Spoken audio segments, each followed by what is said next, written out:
I mean, that's not. I mean, that's a hobby of yours. I wouldn't even classify that as dumb. Like, had you bought like a 40-foot rubber ducky, that would be something that I I would was think would tempted be a to. dumb It thing. is I'm in. not surprised. It's in my wish list. It is in my wish list right now. Where would you even put that in the backyard? In the house. Parents would just walk in with a rubber ducky just like sitting in the living room. Can it be like one of those that like it turns backwards and it's almost like a what's it called? Bean bag. So you sit on its back end. That'd be fucking dope. That'd be in my dream house. And welcome to the rubber ducky room.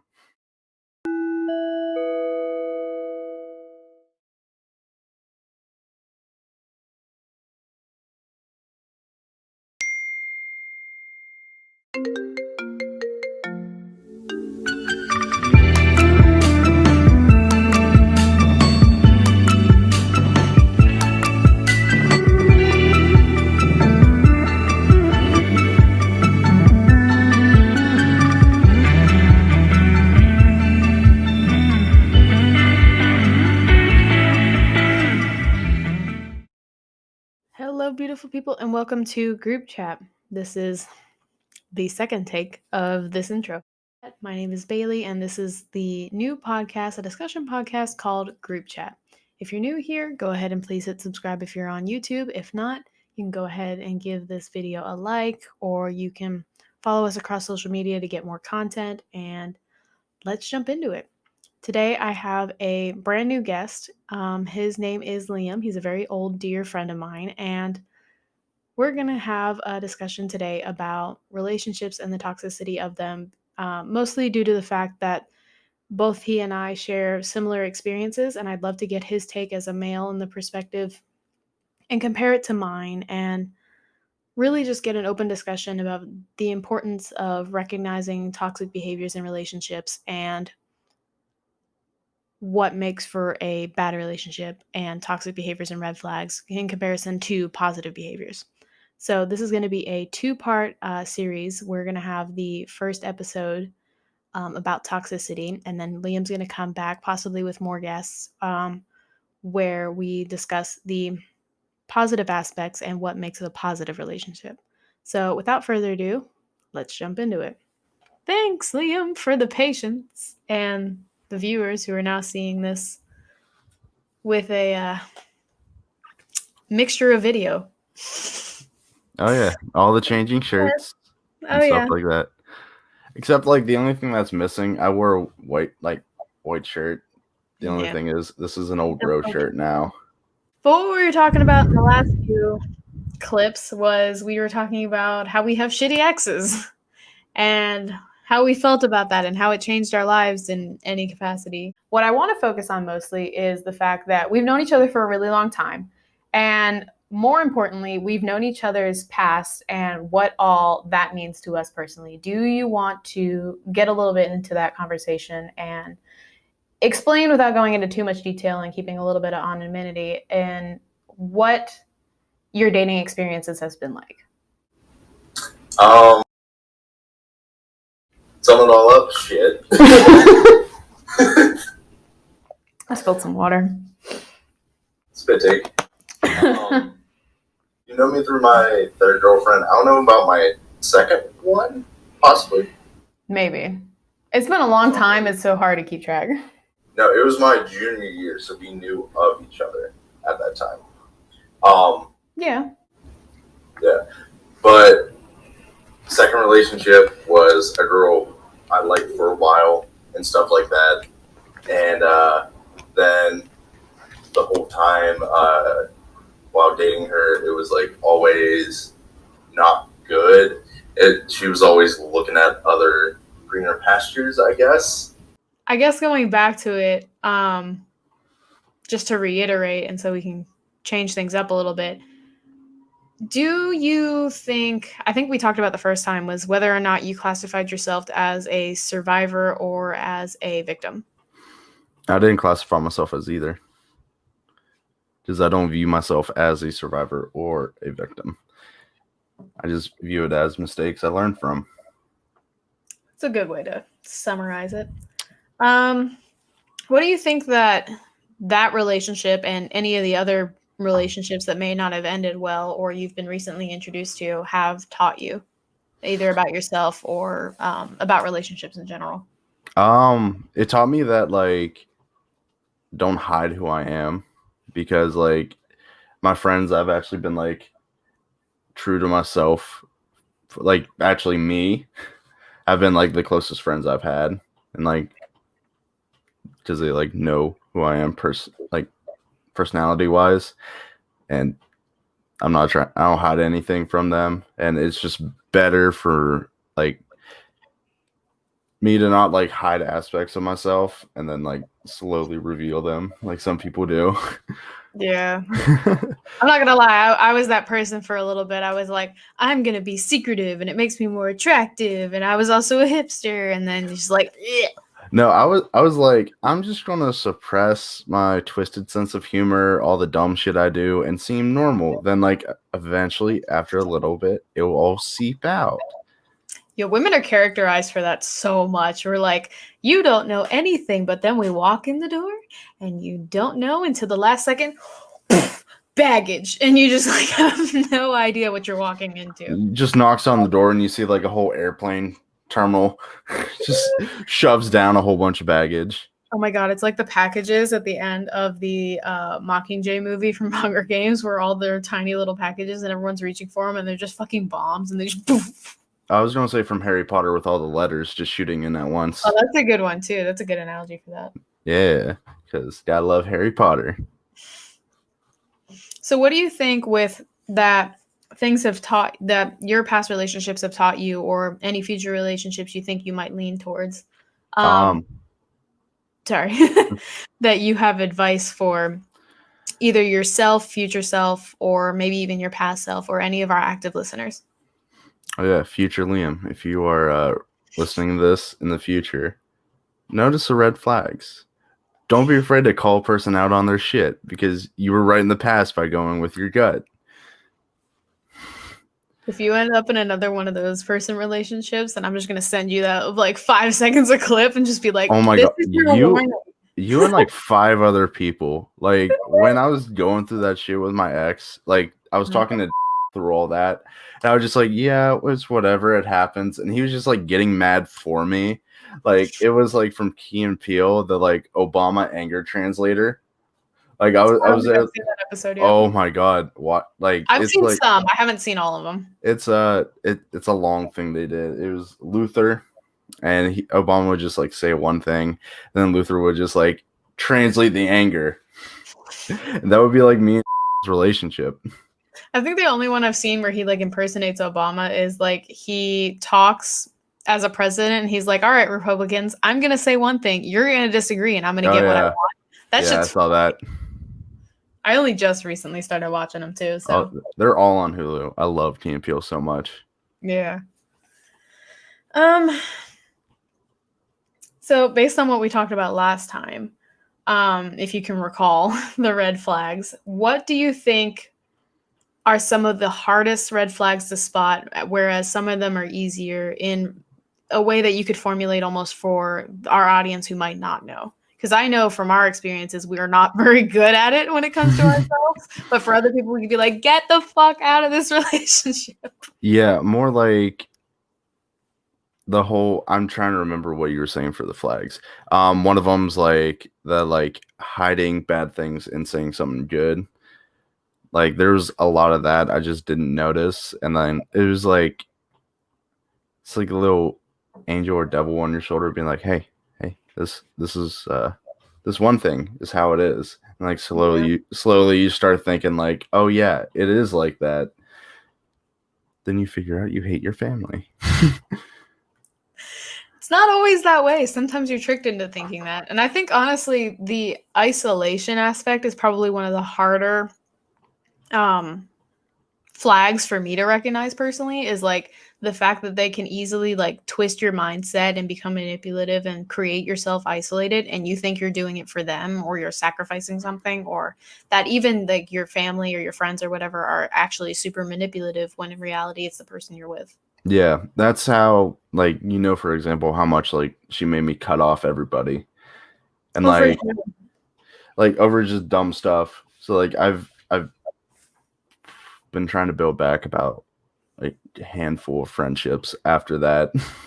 Yeah, building back the fucking friendships are probably one of the harder parts, especially after like extremely bad rumors and stuff. Yeah, you've been the easiest to build back with. Well, to be fair, I mean, she was always like super around me and wanted to be friends or fuck, one of the two. It was a mixture of weird mixed signals, but it was like I don't ever remember a time that she ever tried to like have me cut off from you as a friend, except for like maybe in small instances. Never anything like you need to stay away kind of bullshit. No, it was always her texting me being like, I don't like Bailey. Stop texting. Like she literally Which makes no fucking sense. She literally got in arguments with me about to like stop texting you. That's so stupid. Yeah. We say this now, and we were like, I don't know how to feel in the moment because everything's so damn dramatic in high school. I would say if anything, is 90% of the people that are dealing with this that's not true. 90% super high, but like maybe 30% are in high school dealing with this kind of stuff and super do not understand the red flags. If you're in high school, as my personal advice, and you're hearing this and anything about it just sounds right or something about your relationship doesn't settle, dump them. Dump whoever you're with. It's probably toxic. If you find that you resonate with it, it's probably a good thing. Dump them. The drama does not fucking last at all through college, high school life, whatever. It's so unimportant. You have no idea. Yeah, it's also like a high school relationship. Like those the small handful lasts. Like even like friends from high school, like I only have like a small bit that I still talk to. I could probably count on 1 to 2 hands how many people I still talk to from high school on a regular basis. On a regular basis, like more than, once every 6 months is probably like 5 people. And then you're one included. Yeah.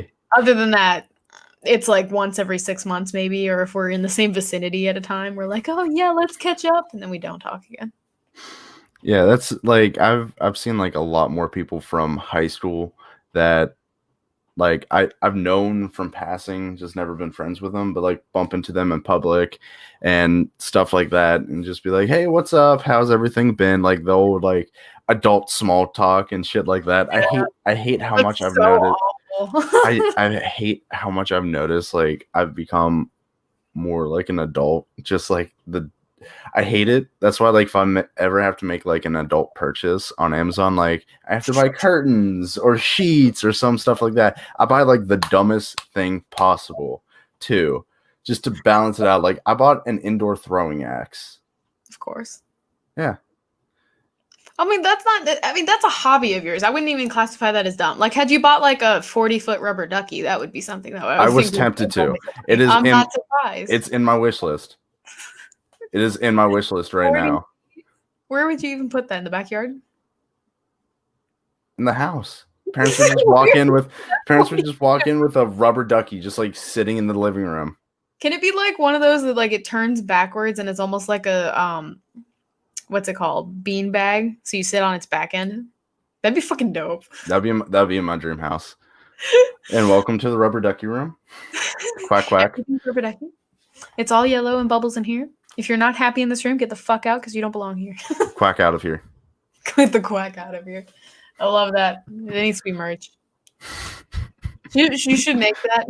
You should make that an entire like Minecraft scenario. Be like, this is the ducky room. If you don't like it, get the quack out of here. The funny thing is, with me and my friend Campbell playing Minecraft, we are planning on this one server we play on. Like they're doing like groups of 2 teams. Like per thing. So like me and him are partners and we're planning on building the Scientology building as our main base.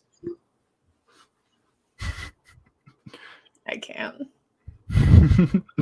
There's so much in that I need to save for the content creation episode instead of this one because there's so much to unravel in that. Yeah. Oh my goodness. But like I've noticed it's been easier switching, just hard pivot. I've noticed it's been yeah, just straight into a wall. I've noticed it's been like a lot easier after high school to like make friends than it was in high school because like all the cliques and shit. Really. Well, I'm also like an introvert. You think I'm not? I literally don't get out of this house, and I love it. I'm an extrovert. God damn. I was gonna say. No, I'm an No. like. You're an introvert. I'm an extrovert. That sounded right in my head, and then it just switched coming out of my mouth. The only way I'm extroverted is if I'm okay with being single and I'm allowed to fuck. That's the only way I can be extroverted. Because if I'm introverted, I'm like, I'm solo, I'm loyal, I'm in the game. I don't need to be around anybody else. I'm fine. And I'm the one in the middle of the room, just like yelling dumb shit. Yeah. I seriously can't go to parties unless I know at least like 2 to 3 people. Because I just won't be like roped into like one person, because then I'll like hang on to them like a fucking child in the candy store and be like, please don't leave me alone. Yeah, you're just adopted extrovert that like adopts the introvert and stuff like that. That shit makes me laugh because like if you ever taken one of those like Harry Potter quizzes, I'm like, that's the kind of energy you get from like a Hufflepuff, and I'm a Gryffindor, so it's weird. I'm a Ravenclaw. That makes sense. Why am I not surprised? I figured it was a mixture. It's always like Hufflepuff and Gryffindor and a Hufflepuff mixture, and it's always like a Slytherin and a Gryffindor because it's like those extras, or it's like Ravenclaw and Slytherin. There's no Hufflepuff Ravenclaw mixture. It just doesn't fucking happen. Yeah. I will say though, being a part of this going back, is that not all the time is this situation strictly limited to high school relationships or relationships in general. It can come from anybody. And I think that's one of the things that's such a big misconception about like abuse and domestic abuse and that kind of stuff. While there are classifications of it, it's still abuse at the end of the day, and it can come from anyone. And it doesn't really matter whether or not they're related to you, they're your friend, you fucked them, you didn't, whatever. You could be a fucking stranger, or it could be someone you've known for your entire life. And I think that's such a big thing. And it's almost like the longer you know them, it's so much harder to recognize the red flags because you forgive so much. Yeah, there's also like trust that goes into that. Like, yeah. That's why it's so much easier to point out like other friends' relationships, red flags, than it is your own. Yeah. And for sure, I'm guilty of this. Like, I'm that person that's like on the opposite end of this, like trying to recover mentally from it, is that I'm almost self-sabotaging a lot of the times, especially in like my current relationship, is that I will be very untrusting, and I have to like reconfirm a lot of my insecurities because of this now. That like I have to be like, you're not going to leave me, right? Like, you're not here to hurt. Like, it's the dumbest questions that like in reality you'd be like, why am I even asking this? Like, but it's like Bailey at the altar be like, so do you like me still? Do you like me, right? Just as the ring is going on. So do you like me still? I can't tell. It would be that person. I would be that person. I'm super insecure when it comes to that kind of stuff. But like, it's funny because with all of this that comes to it, and I don't know if you can relate to this or not, because all of this stuff happened, I don't consider it a regret, in the fact that I don't regret getting into that relationship. It's made me who I am, and I am 5,000 times more confident than I would have been 5 years ago. I'm on such a different path in my life that I'm a whole new person. And like, to the point that if I ever talk about it, I sound like a lunatic, because I'm like, I'm pretty sure I killed off younger me 3 years ago and no longer exists. Like, there's a dead body somewhere mentally in my head that we're not the same person anymore. The host is gone. It's just shoved in a waste bin in your head. Huh? It's just shoved in a waste bin somewhere in your head. Pretty much. There's just like feet sticking out of a recycling bin in my head. Yeah, no, I don't regret my last relationship. She I hate giving her props, but she did. Like, I was super fucking introverted. Yeah. Like, I would sit at home and just play video games all day, not talk to anyone and stuff like that. No, stuff has changed. I go out. I go out now. There's a difference, just a tiny bit. Yeah, I'm not in my house all the time. But she always, like, we became friends first off before we dated, but she would always bring me places, be like, hey, you want to go to the beach? Hey, you want to do blah, blah, blah. And I just got used to like going out and like doing dumb shit. Yeah, I can't relate to that. I literally had to do mental backflips to get into the relationship, and that should have been red flag number 1. I was like, why am I doing this again? No, we just made out on the back of a pickup truck, then we dated. Isn't that always how it goes? Oh, yeah. We are in the South. Oh, yeah. I love it. Good Lord. All right, well, getting back to it, I'm going to go back to the same segment. This is a new segment for the podcast. In case this didn't come through in the last episode, try the first take. Is this new segment called Big Questions, where we ask from sources the bigger questions about the sources and try to get the opinion of the outside view, the opposing view, or the guest's point of view. So, going back to it was the first TED Talk of Why Don't Women Ever Leave an Abusive Relationship by Leslie Morgan Steiner. It's a TED Talk talking about domestic abuse and her personal her personal take on the situation as she is a domestic abuse survivor, and whether or not the bigger question is why women don't leave this situation. And it does apply to men as well, but the entire stigma is wrapped around this idea of women. So why don't women leave, Liam? Well, me being a woman, obviously. Because like they're just afraid what will happen to them. Like for my friends that have been in that stuff, that like situation, stuff like that, they were too scared to like get out, like where they thought they would like be in more trouble than just sticking with it, which is like a terrible mindset to be in, because you'd rather like mentally suffer instead of like getting better. Yeah, I think that's a big thing that ends up coming into the TED Talk is that when you walk down the system of the abuse cycle and how it works and how fast it goes around, is that most people are fearing the anticipation of the next hit or the next abuse or that kind of stuff. And inevitably, they're so afraid to leave of what the repercussions of that would be, because inevitably you're getting to that point that your partner seems like they're crazy. And inevitably they are. They're mentally ill, in my opinion, to be able to do this. Like, I don't know a single sane person that you could say would abuse someone and be still mentally capable. Like, I guarantee I would put my foot down on this and say that every person that abuses someone is mentally ill in some capacity. Yes. Whether it be mental manipulation, physical manipulation, and abuse and that kind of stuff, or verbal or whatever. They're mentally ill in some capacity. Gotta breathe. I always forget to breathe when I'm on a rant. Yeah, I know. I know. Everybody knows. But walking through the cycle again, just in case we missed it or people want to hear it again for the second time. The first part, and most of this can be associated with noticing the red flags as well, is that the first part of the abuse cycle is the seduction and charm from the partner to the victim. And what'll happen is that they come off as very charismatic. Oftentimes, this is portrayed from a male's perspective, especially, is that they will be extremely seductive. They will almost chameleon and formulate their way into something that they think will catch your eye and will inevitably trap you. And the second part, and what comes with a lot of the manipulation mentally and the reverse psychology aspect of giving you mixed signals and changing your thinking patterns and mentally manipulating you, is the isolation, where they often use physical and mental sacrifices and ultimatums of leaving the relationship or leaving you alone or something along those lines. And inevitably, they make you isolated from everyone you know and everything you have known beforehand.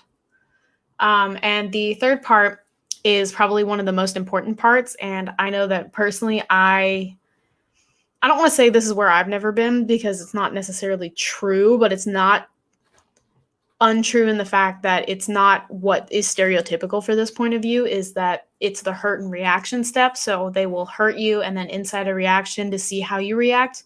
If you're super aggressive about it and being like, what the fuck was that about? I don't appreciate that. They will most likely take a longer time to get back to that part of the cycle, but they will not stop.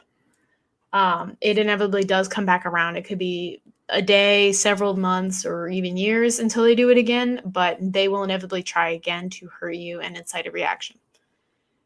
After the reaction and the hurt comes the I'm sorries, and again, more mental manipulation and reverse psychology into making it seem like they're sorry, and then a few steps later they will change it back into making it feel like it was your problem and it was your fault that they reacted out, And then you're the one who ends up saying, I'm sorry. And then the cycle keeps repeating and it spins faster and faster and escalates for the 5th step. And then you're seeking faster aggression and more manipulation. This is often time where we're going to find that the abusive partner will end up seriously damaging the person and creating such deep impact to where we start seeing PTSD factors, and they will inevitably have a weapon on hand. Typically it's a gun in this point, but that is specific to the US at least. And then this keeps repeating until the cycle goes faster and faster until inevitably you get to the 6th step, which is in the partner or the victim's death. Whew. Goodness. That's a lot. It's true, but I went in deeper this time. Yeah, you did. Yeah. But it's true. I mean, like, these things are it's so fucked up, but at the same time, it's so true. And this happens all the time. And I think I said last time, it's 1 in 3 women experience something along this lines or somewhere in the spectrum of the cycle or something similar with stalking attached to it. And they are also accompanied with 1 in 4 men who both combined never truly think that they're being abused, which is why, majority of them never leave. And that's probably one of the bigger answers to the big question is why don't they ever leave? It's because they never think they're being abused. Yeah, you don't realize until like after most of the time if you're able to get out of that. that. If at all. Some people don't manage it at all. They go through years of therapy trying to unbuckle it, and sometimes they don't recognize it at all. Yeah. Which is almost worse, I think. Like, for one thing to be like going from a victim's mindset to a survivor's mindset and acknowledging the situation happened, I would say is so much healthier and better than just being stuck in this I don't know what happened to me mindset. Even if you're not playing victim mindset, you're like, something happened, it was just a bad relationship. And being in that denial aspect, which I tie a lot into the grief stages, the 5 grief stages, is that like first part of denial is so much worse in my opinion. Yeah. So the second big question for this segment, and this is the last one, is that we go into another TED Talk, and it's the second video. It's talking about domestic violence, abuse against the women, and other men as well. But whether or not it's the bigger question of whether or not it's a men's issue. And this TED Talk is presented by Jackson Katz, and he says basically that as men are the predominant dominant group, and they are inevitably the ones that are doing this the most. Granted, it does happen with women, and I know, Liam, you're a person who can attest to this, but it's statistically higher that men are the abusers. And he pushes this idea that because they're the abusers, men need to check their privilege and to address the situation more so from they're the higher power. They can do more damage to these people that are abusing the victims, and instead that it should be a men's issue instead of a women's issue, taking away the victim mentality and the victim blaming rather than going after the proactive messaging. So I'm curious to get your opinions on that and whether or not you think it is a men's issue truly, or if you think it's something that the abused or women specifically need to be speaking up about more and being more open about it instead. Well, women should be more open about like the fact and the abuse, because like hopefully people will listen. Like, because like we've had better strides throughout the years of like actually getting the abusive pieces of shit something happening to them and stuff like that. But it predominantly more men do that. I'm not gonna lie. But like there's also a lot of abuse that happens like man on man and stuff like that. And like there's also a lot of like female abusing men, and they'll just like shut down the guy being like, you're just being weak or blah blah blah, whatever that stuff. So do you think more it's a problem of whether or not it's the people need to speak up, or it's people that need to be proactive against? I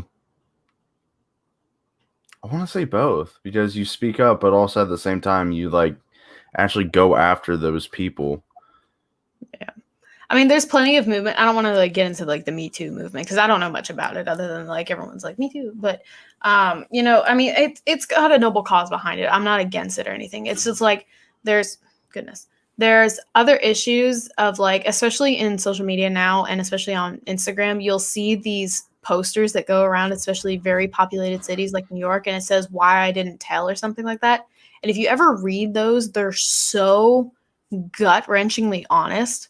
And I think there's honestly a lot of issue with the fact that, you know, women, men, whoever are writing these messages can't speak up because they're afraid of, you know, the whole victim blaming mentality and the kill a messenger thing. And so they have to go anonymously now. And I'm wondering whether or not, and this doesn't have to be, you know, actually answered, but it's more rhetorical, of whether or not we can find a way to change that. And Lord, we don't even know. I'm not a politics person and, you know, that kind of stuff. But, you know, there's plenty of options out there, I think. It's just like, I think my main point is that it's so sad that we have to do it anonymously. Be so anonymous. Exactly. It'd be so anonymous about it. And like, there's, again, it's not just women. It's like men, women, children, people, especially a lot of them, if you read them, it's like gut wrenching. It's like they're underage a lot of times and they don't know or understand the social aspects behind these situations and they don't know who to turn to. So it comes like a few years later and they're like, I was 17 and it was my, you know, XYZ and I didn't know what to do about it. And I think that if I personally was to take a stance on it and to say that if there was a way for us to take a shift in the mental capacity on how to think about it, it would be sex education being more mandatory at a younger age and understanding the differences and the negative sides to it and what's right, what's wrong. Yeah, I agree fully. Yeah. I don't know. It's such a hard thing because there's such an array of topics within that subgenre that like there's so many problems to be fit under that one category that it's like more education is great. But there's a lot of people that walk free and are extremely guilty and we don't know how to bring them to justice, especially today with everyone being so fucked up about the police and stuff and the government. Excuse me. Yeah, don't trust the government. Huh? Don't trust the government. Yeah. I mean, there's so much to it. And we really just cannot figure out and differentiate between the two. That's the second take and the end of the second take of this podcast. Hopefully it edits well. If not, we roll with it. I don't know. It's a learning curve. It's only my second episode. What are you going to do? Yeah. I mean, if stuff fucks up, it would definitely be Murphy's Law since we're both Irish. Yeah. Oh, that's true. Yeah. Well, I don't know. I really want to take a 23andMe and say whether or not I'm predominantly Scots or Irish because it's like 50% of my blood is like Scots-Irish and I don't know which is more predominant. I'm Irish and Italian. I'm the Gaelic and garlic combo. I wish I was Italian at this point. I'm like, I'm from Jersey. I live with an Italian family practically this time. Like, I just want to be Italian. It's nice. It has its perks. Like, I'm glad I physically look more Italian than Irish. Thank you guys for watching. This has been Group Chat, and thank you to our podcast co-host Liam and guest for the day. 10 seconds of shout out if you want to redo that again, because I don't know that we took it. Hell yeah. If you like D&D and shit, follow Stuck in the Dungeon on YouTube. Go subscribe. I'm the DM for it. I write all the stories, and there's a lot of bullshit that goes on, but it's funny. If you want to see me go like play games and more of my personality so I can talk and interact with you, follow me on Twitch, twitch.tv/rugbyduff. And also buy my shirts. Bailey will leave a link down below. And he's single. I'm getting you that plug. It's okay. Yeah, that's getting put in the podcast episode. Hell yeah. Anyway, thank you guys for watching. We had a lot of fun, even though we had to do 2 takes. I would assume we had fun. I had fun, but I'm also a little bit tipsy, so that makes it more fun. I'm more tired than tipsy, but I'm good. It's okay. Next episode will be a lot more fun. If you guys are willing to come in and view that one as well, that'll be episode 3. It'll be up in a week by the time you see this one. And we'll be talking about what makes a healthy relationship and referring them to Dr. Gottman's research. And hopefully we have a second guest. I don't know. We will see if he's willing to come up or be on the podcast in itself. Thank you guys for watching Group Chat. I hope you guys had fun. Leave a comment down below if there's anything you'd like to talk about or you missed enjoying something like that. I don't know. Anyway, go check out the website as well. Everything is linked down below, and I will see you guys next time. Bye. Bye. Why?